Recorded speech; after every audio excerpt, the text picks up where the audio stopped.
everyone. So question number 8. Okay. A wire of length L carries a current I along the y direction of magnetic field is given by B is equal to beta, like they might have used B0 instead of beta or anything they can use, no problem. So by root 3 I plus J plus K Tesla, okay, which is a 3-dimensional one. So the magnetic Lorentz force acting on this wire is. Okay. So actually I have seen this question in many terms, like for example it could be like in y direction, x direction, and the B value could be different. Okay, so you have to understand how to solve this in a proper manner. Okay. First of all, B value is given beta divided by root 3 I plus J plus K, I cap plus J cap plus K cap, Tesla. F is equal to I into L cross B, that is I into L cross B, that is we all know that. What is the value of magnetic Lorentz force? ILB sin theta, or I into IL cross B. Okay.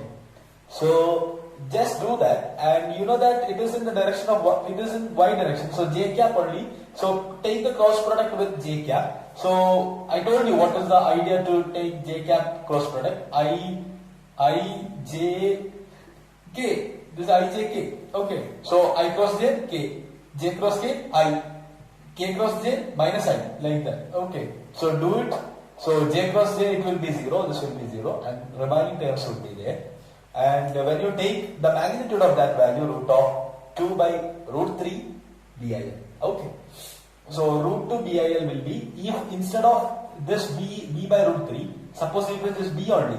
If it is B only, then what will be the value? It will be root 2 BIL. So you can understand this value. I mean, if the value changes, you can put the value like that only. Okay, root 2 BIL. So that is what is this one. Then question number 10. So some of the questions you must have seen that, like some of the questions I have skipped, right? So because those questions in magnetism and matter, next we will discuss magnetism and matter. So, and also I'm discussing only the MCQ type of questions right now, and the remaining questions, I mean the numerical questions, that is, so some questions are connected to both the topics, magnetism and matter and magnetic effects of current, and both the topics. And so according to our textbook, those topics are combined, and they are given as combined chapter. So I would like to solve the complete numerical question and the full numerical question after the chapter. Okay, next we will discuss. Tomorrow onwards we are going to discuss the next chapter, I mean the next topic, magnetism and matter, for example earth magnetism and all. Okay, that is the real magnetism. This is magnetism, magnetic effects of current only. Okay. So then we will discuss those topics. Okay, now let me finish this one. I mean the MCQ type of questions. These are very important questions, all of them are. And the 10th question, the final one in this topic. A non-conducting charged ring of charge Q, mass m and radius r is rotated with constant angular speed omega. Find the ratio of its magnetic moment with angular momentum. It's a very simple question. And also, one of the other advantage of this question, I'll explain that. Listen. So charge given is Q. Okay.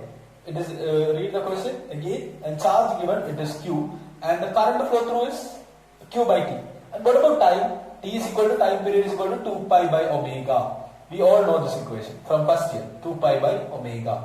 So what is I then in terms of omega? I can write I is equal to Q omega divided by 2 pi. That is, substitute T is equal to 2 pi by omega. So magnetic moment is equal to NIA. So substitute the value NIA. And what is N here? N is equal to 1.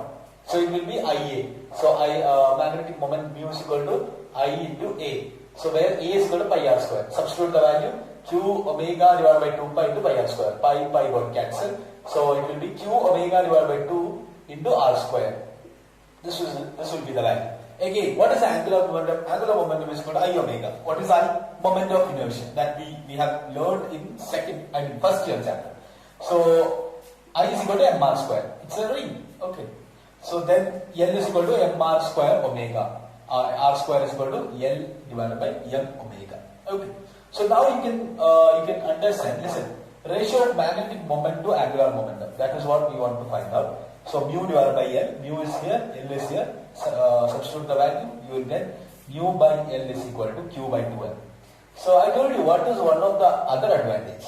Okay, one of the other advantages, is this question I have seen in many chapters. For example, in units and dimensions, in our first year chapter. So they can connect this with units and dimensions. How? They can ask what is the dimensional formula of magnetic ratio of magnetic moment to angular momentum. Could be a question.